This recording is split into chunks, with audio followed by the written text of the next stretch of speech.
গুয়াহাটির মুসাফিরখানায় শুক্রবারে গম্ভীর ও ধর্মীয় আবহে হজযাত্রীদের সংবর্ধনা জ্ঞাপন করলেন আমিনুল হক লস্কর।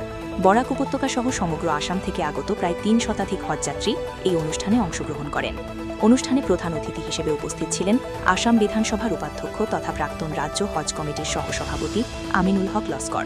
তিনি হজযাত্রীদের সঙ্গে আন্তরিকভাবে কথা বলেন এবং তাদের সুস্থ ও নিরাপদ যাত্রা কামনা করেন। পাশাপাশি যাত্রাপথে সতর্কতা অবলম্বন করার জন্য গুরুত্বপূর্ণ পরামর্শ প্রদান করেন।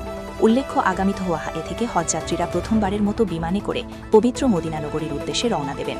এদিন সংবর্ধনা অনুষ্ঠানে বিশেষ মোনাজাতের আয়োজন করা হয়, যেখানে সকল হজযাত্রীর সফল ও নিরাপদ হজ পালন কামনা করা হয়। পুরো অনুষ্ঠানটি শান্তিপূর্ণ ও গম্ভীর পরিবেশের মধ্য দিয়ে সম্পন্ন হয়।